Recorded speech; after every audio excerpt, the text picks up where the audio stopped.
The struggles of Sela. The moon hung low over Norbury, a bustling city where Sela had spent most of her life dreaming of a better future. At 22 years old, she should have been enjoying her youth, focusing on her studies, and working toward her ambition of becoming a renowned journalist. But instead, she was fighting to survive. A life of hardship.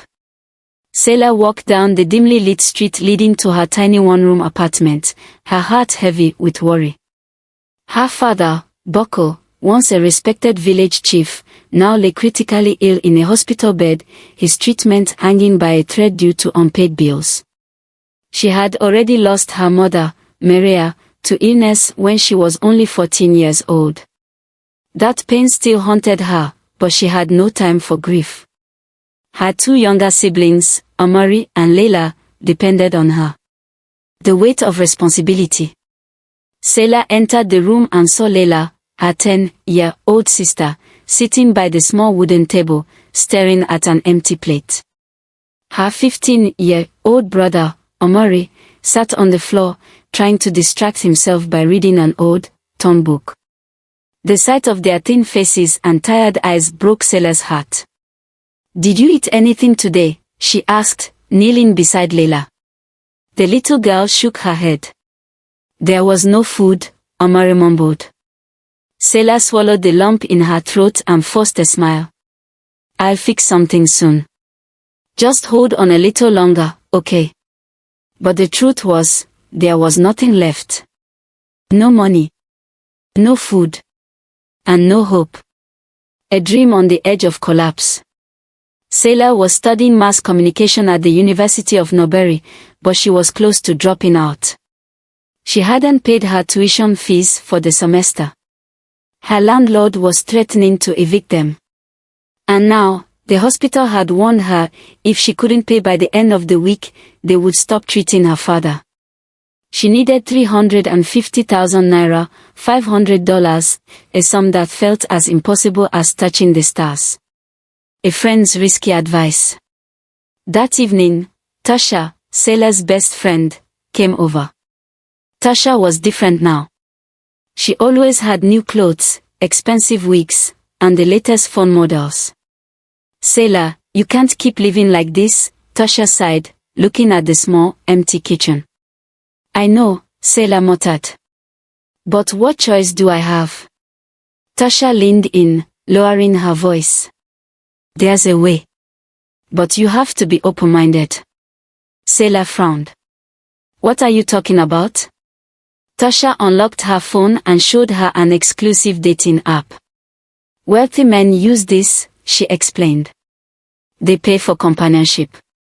Some girls find relationships, others just solve their problems." Sela's stomach tightened. "You mean prostitution?" Tasha rolled her eyes. "Not exactly. You decide your price, your terms.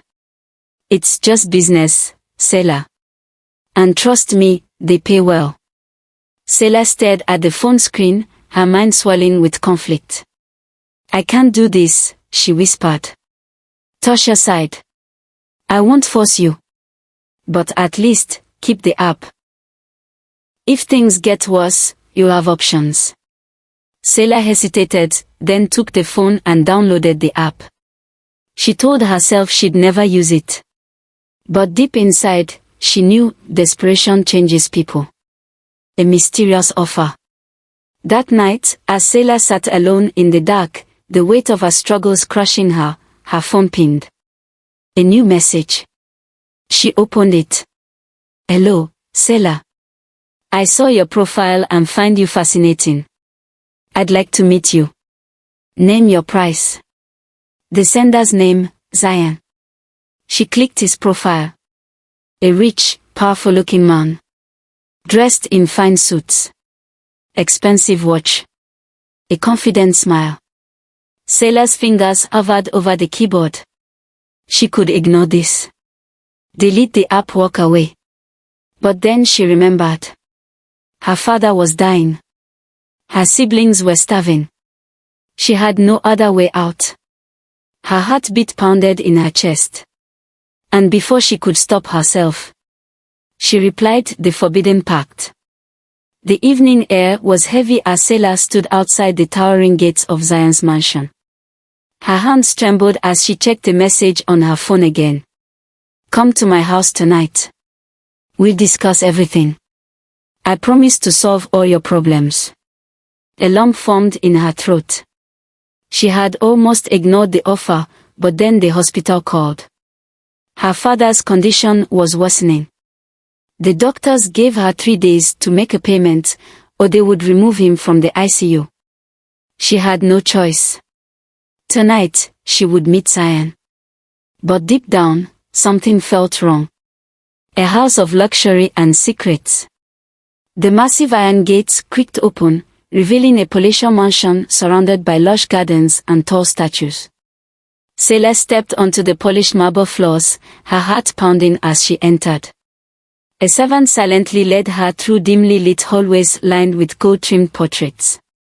The air smelled of rich incense, the walls glowed under candlelight, and every step she took echoed in the eerie silence.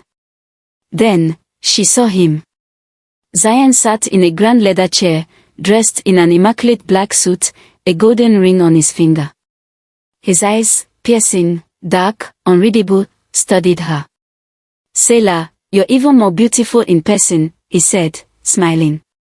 His voice was deep, smooth, commanding, the kind that could both soothe and unsettle. Please, sit.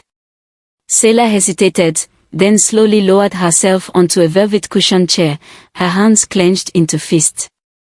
Why am I here? She asked. Zion chuckled. Straight to business. I admire that. He leaned forward, fingers tapping against his knee. You need money. A lot of it. And I can give it to you. Sela swallowed hard. In exchange for what? Zion smiled. A single night. That's all I ask. Sela froze. She had expected this, expected that he would want her body. She had prepared herself for it. But his next words shook her to the core. Not with me. Zion gestured toward the far end of the room. A large wooden door creaked open. And inside, surrounded by silken cushions and flickering candlelight, was a massive, emerald-green serpent. A terrifying proposal. Sela gasped and leaped back, her breath shallow and frantic. The snake was unlike anything she had ever seen. Its shimmering scales looked almost metallic, its eyes glowing like burning gold. Zion stood and walked toward it, his fingers trailing over its smooth, glistening skin. This is my most prized companion, he said softly, his voice filled with reverence. Sela's stomach turned. What is this? She stammered. Zion smiled. A test of devotion.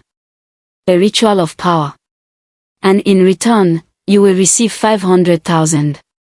Sela's head spun. The number sounded unreal. It was enough to save her father, her siblings, her future. But you want me to sleep with a snake, she whispered, her voice quivering. Zion's smile never faded. You must trust the process. Sela felt her body go numb. Everything inside her screamed to run. And so, she did. Running from fate. She bolted toward the door, her heart slamming against her chest. She didn't care if she looked foolish. She didn't care if she had nowhere else to turn. She just knew she had to leave. Sela, Zion called after her, his voice eerily calm. Once you walk away, there's no coming back. She didn't stop. She rushed out into the cold night, her breath uneven, her stomach twisted in knots. By the time she reached the road, she felt like she was going to be sick. What was that? She whispered to herself. The money, the power, the snake. No. She would never return. She would find another way. A desperate decision. But that night, as she lay in bed, staring at the cracks in the ceiling, her phone rang. It was the hospital. Her father's condition had worsened. You need to make a payment by tomorrow morning, the doctor said, his voice grim. Sela pressed her palms against her face, her body trembling. She had no money left. No one to turn to. And just like that, she knew what she had to do. She took a deep breath, picked up her phone, and sent a message. Zion. I'm coming back. The course begins. The moon hung high, casting an eerie glow over Zion's lavish mansion. The air inside was thick with incense, and the flickering candlelight made shadows dance along the walls.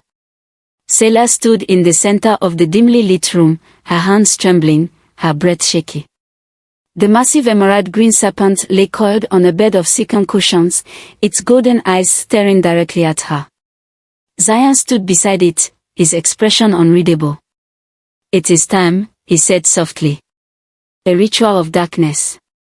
Sela's heart pounded as she hesitantly stepped closer. Zion reached out and placed a small vial of oil in her hands. Rub this on your skin, he instructed. It will help you connect with the spirit. Her fingers shook as she removed the cap. The oil smelled of strange herbs and something metallic, like blood. She closed her eyes and whispered a silent prayer before rubbing the substance onto her arms and legs. A sudden coldness spread through her body, making her shudder violently. The snake uncoiled, its massive form moving toward her with unnatural grace. Sela wanted to run, but her body would not move. She felt lightheaded. Her vision blurred. Then, darkness. The visions began.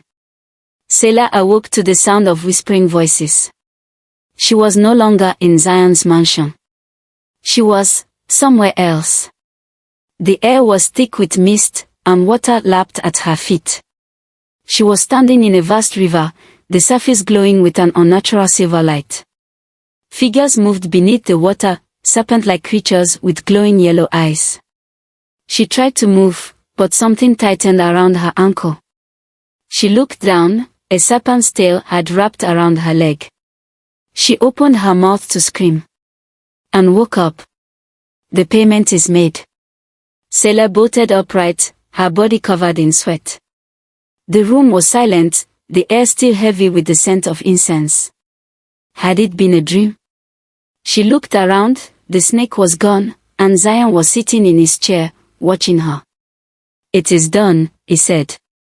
You have been chosen. Sela didn't understand what he meant. But before she could ask, he handed her a briefcase. She opened it, and her breath caught in her throat. 500,000 naira. Enough to pay for her father's medical bills, her siblings' school fees, and her rent. The nightmare was over. Or so she thought. A deadly transformation. The next morning, Sela rushed to the hospital, her heart racing with relief. She made the full payment, and the doctors immediately resumed treatment for her father. She should have felt at peace. But something was wrong. Her skin felt colder than usual. Her eyes felt strange, as if something was shifting inside them. At night, the shadows in her room seemed to move. At first, she ignored it, convincing herself that it was just stress. But then, one evening, as she passed by a mirror, she saw it. Her eyes were glowing yellow. Just like the serpent's eyes. She stumbled backward, gasping, her chest tightening. No, this isn't happening. She blinked. And her eyes returned to normal. Had she imagined it? Or was something inside her changing? Tasha's warning. Sela tried to carry on with life, but the changes became harder to ignore. She started having nightmares of water and shadows, waking up gasping for air. Her skin felt colder each day, and sometimes, when she listened closely, she could hear hissing sounds that weren't there before. Her best friend, Tasha, was the first to notice. Sela, are you okay? She asked one afternoon, watching her closely. I'm fine, Sela lied. But Tasha wasn't convinced. You don't look fine. You look different. Your skin feels cold. And your eyes. Sela snapped. Tasha, stop, she shouted. I don't need your pity. I'm fine. Tasha's expression hardened. Listen to me, Sela. You need to see a priest. Something isn't right. Sela shook her head, refusing to believe it. She had gotten the money. Her father was going to leave. That was all that mattered. She ignored Tasha's warnings. And that was her biggest mistake. The omen. That night, Sela went to visit her father. She sat beside his hospital bed, watching his weak breathing, her heart aching. Then, suddenly, his eyes fluttered open. Sela's heart leaped. Papa, she whispered, her voice trembling. His gaze locked onto hers, but something was wrong. His eyes were wild, fearful. And then, he spoke words that sent chills through her spine. You have brought the spirit of the river into our family. Sela's breath caught in her throat. What? She whispered. But before he could say another word, he collapsed again. A presence in the dark. That night, Sela couldn't sleep. She lay in bed, staring at the dark ceiling, her heart racing. Her father's words haunted her. She turned to her side, trying to shake the uneasy feeling. Then, she heard it. A soft slithering sound. She froze. It was coming from the corner of her room. Slowly, she turned her head. And her blood ran cold. A shadow moved. Something large and sinuous. A snake. Watching her. Waiting, the serpent's claim. The nights became longer. The days became strange. And Sela was changing. Lost time, lost memories. She woke up drenched in cold sweat, her body trembling. The scent of damp earth and river water clung to her skin. Her sheets were wet. Not with sweat, but with actual water. She gasped, sitting up. Then she realized. She wasn't in her bed. She was at the riverbank, barefoot, her feet half buried in the soft, wet soil. Her mind raced. How did I get here? She tried to remember, but her head throbbed. This wasn't the first time. It was happening every night now. She would sleep in her room. And wake up by the river. With no memory of how she got there. The hunger for water. Her body was betraying her. She avoided food. Everything she once loved, fried plantains, rice, sweet bread, now made her nauseous. But water. She craved it. Not just to drink, she wanted to be inside it. One evening, as she washed her hands in a basin, she felt a strange pull. Her fingertips tingled, as if the water was calling to her. She dipped her entire hand in. Then her arm. Then, she found herself submerged up to her elbows, shaking, desperate to go deeper. She jerked her hands away, panting, staring at the water. What is happening to me? The dream that wasn't a dream. That night, as she slept, she felt a presence.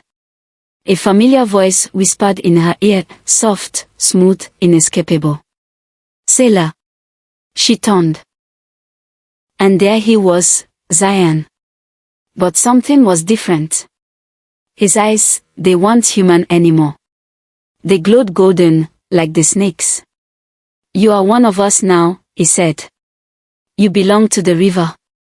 Sela shook her head violently. No. I did what you asked. I took your money. It's over. Zion smiled, but there was no warmth in it. It was never just about the money, he said. The moment you accepted, the river spirits claimed you. Sela's breath hitched. She felt something shifting beneath her skin, a strange tingling sensation spreading up her arms. She looked down.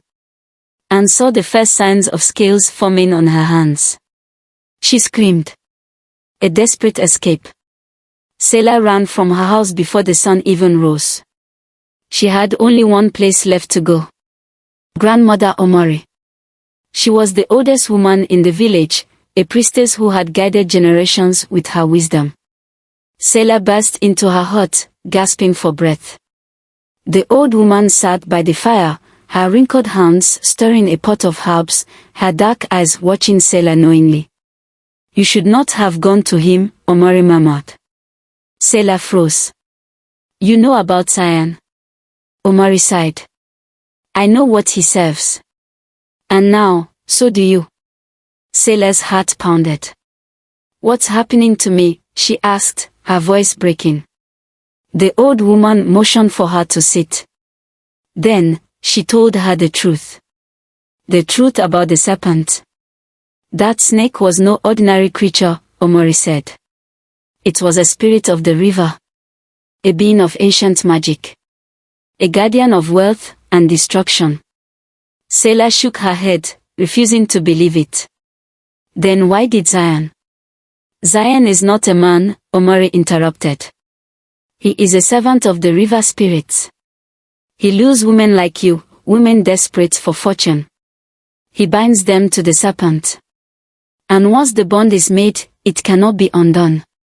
Sela gripped her arms, staring at the faint scales forming on her skin. She felt sick. "Tell me there's a way out," she begged. Omari sighed.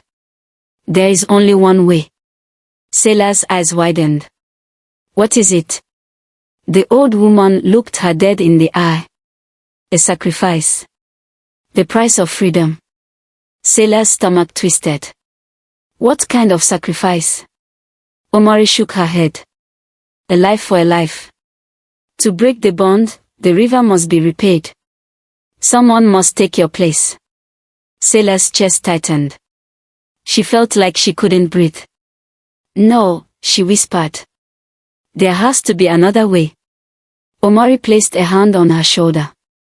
"You must decide quickly," she warned. "Because the transformation has already begun." Sela looked down at her hands. The scales were spreading. Her nails were sharpening. She could feel something stirring inside her, something ancient and hungry. The river was calling. And if she didn't act soon, she would never be human again. The escape and the betrayal. The wind howled as Sela ran through the dimly lit streets, her pulse pounding in her ears.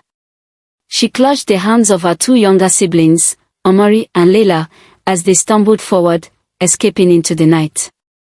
They had left behind everything, the tiny apartment, the university, the hospital, everything that tied them to the city of Noberi. She had only one goal. To outrun the serpent's curse. A desperate escape. They boarded a night bus heading for the countryside. Hours passed in silence, except for the sound of Leila's soft sobs and Omori's heavy breathing. Sela didn't speak. She just stared out of the window, her body rigid, her mind haunted by the whispering voice that followed her everywhere. "Zion." Even now, she could hear him. "You cannot run from what you are." The words sent shivers down her spine. She closed her glowing yellow eyes, praying that the village, her father's old home, would be a safe place. But deep down, she knew the truth. The serpent would never let her go. The serpent's shadow. Days passed in the village.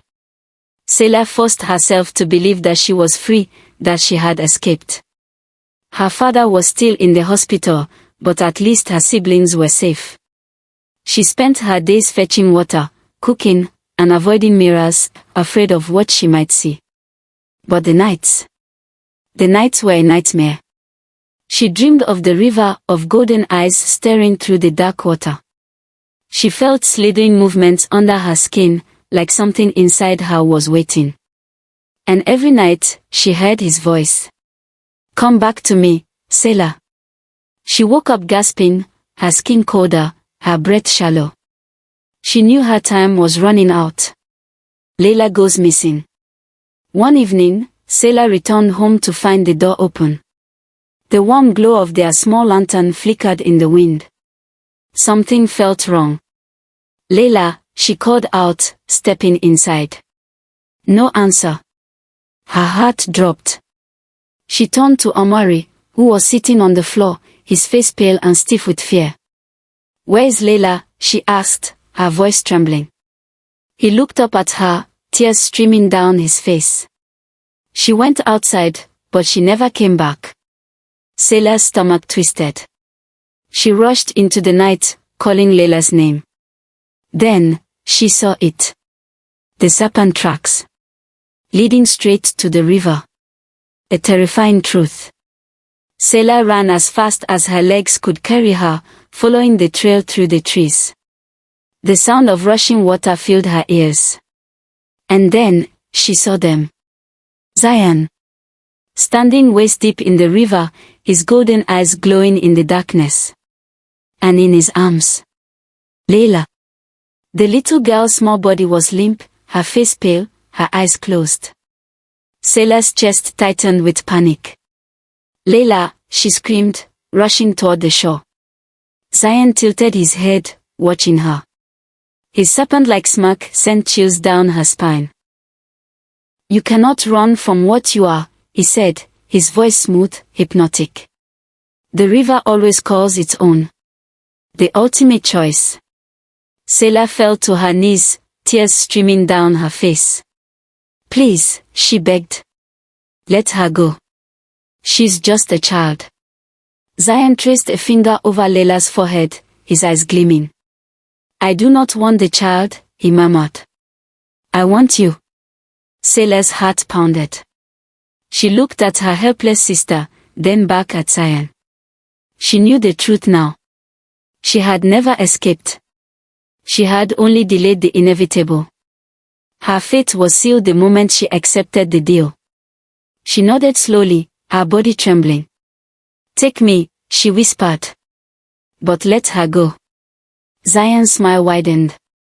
"As you wish." He gently placed Layla on the shore. Sela barely had time to touch her sister's face before she felt it. The pull of the river. The transformation begins. Her feet sank into the mud, as if the earth itself was claiming her. Her skin prickled, and a deep burning sensation spread through her veins. She gasped, looking down, and saw the scales spreading up her arms. "No," she whispered. Her legs fused together, her skin turning smooth and iridescent, reflecting the moonlight in shimmering shades of green and gold. Her nails sharpened, her breath hitched, and she felt her body elongate, shift, change. Her last human thought was of Omori and Layla, her siblings, her family, her love. Then, the river rose around her, pulling her downward. The last thing she saw was Zion's satisfied smirk as she disappeared beneath the surface, the final reckoning. The river swelled, its waters twisting in unnatural currents as Sela's body continued to change. Her golden eyes glowed, reflecting the storm clouds gathering overhead. Her serpent-like skin shimmered, the scales crawling higher up her arms, her legs now fully fused into a long, powerful tail. The transformation was almost complete. And then, "Sela." A voice cut through the storm. A voice she never thought she'd hear again. The last hope. Sela turned sharply, her heart pounding. There, standing at the riverbank, was her father, Boko. He was weak, his body frail from weeks in the hospital, but his eyes burned with determination. Beside him stood the village elders, their hands raised, their voices deep in ancient chants. The air around them hummed with power, the ground vibrating beneath their feet. Sela's breath hitched. "Papa. Come back, my daughter," Boko pleaded. "Do not give yourself to the river." But Sela shook her head, tears brimming in her golden eyes. "It's too late," she whispered. "The wrath of the river spirits." The moment Boko stepped closer, the river roared, rising in violent waves. A screeching wind howled through the trees. The water churned, twisting and forming into shadowy, monstrous figures, the river spirits. They were awake now. And they were furious. A thunderous voice echoed across the water. "She belongs to us now." The ground shook, and the air thickened with magic as the spirit's shimmering, translucent forms loomed over the river. And then Zion stepped forward. But this time, he was no longer human. The truth about Zion. His suit melted away, revealing glossy emerald scales running down his arms. His eyes, once dark and mysterious, glowed like burning gold. His body lengthened, his limbs vanishing, as he rose into the air, now a massive serpent with the face of a man. Sela gasped, her chest tightening. Zion had never been a man. He was one of them. A serpent spirit. A guardian of the river. And she had been his prey all along. "You are one of us now, Sela," Zion hissed, his voice low and hypnotic. "Accept your fate." The water rose around her, pulling at her arms, urging her to let go of her human past. She felt her will slipping, her mind drifting into the dark hole of the river. Maybe this was what she was meant to be. Maybe she should just give in. The final choice. But then, a cry rang through the storm. "Sela! Don't leave us!" She looked up. Omori and Layla stood at the edge of the river, clutching their father's hands. Tears streamed down Layla's small face, and Omori's expression was twisted with desperation. Sela's heart clenched. She had fought so hard to protect them. She had risked everything. Would she really abandon them now? Her fingertips brushed over her scales, her body still half serpent, her fate hanging in the balance. She had to make a choice. Stay in the river forever. Or fight. Her fingers curled into fist. She knew what she had to do. The sacrifice. In a final act of defiance, Sela reached for the sacred dagger strapped to her waist, the one grandmother Omori had given her.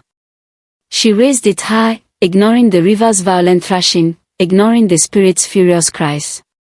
And then, she plunged the blade deep into her palm. The sting of pain cut through her haze, and her human blood spilled into the water. A horrifying shriek echoed through the air. The river spirits recoiled, their ghostly forms fading like mist in the wind. Zion let out an enraged roar, his massive serpent body writhing in agony. His golden eyes widened in horror. "No! What have you done?" Sela's blood rippled through the water, and suddenly, Zion's form began to break apart. His body withered, his golden glow dimmed, and within seconds, he was gone. The river, once alive with violent magic, fell silent. The storm ceased, and the wind stilled. It was over. A price paid in blood.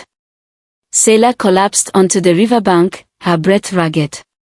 The pain in her palm seared, but the weight on her soul had lifted. She slowly opened her eyes and looked down. Her scales were gone. Her human legs had returned. She was Sela again.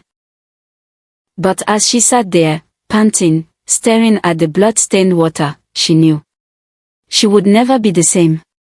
The dawn of a new beginning. As the first light of dawn broke across the horizon, Sela knelt by the now-calm river, her reflection staring back at her. She whispered the only words that came to her heart. "May no one else suffer the way I did." A gentle breeze carried her words across the water, and for the first time in months, the river was silent. She had won. But she had also lost something she could never get back. Her innocence. Her peace. But as she turned toward her father, her siblings, and the waiting village elders, she knew she had one thing that mattered. Freedom. And that was enough. Fire the end fire.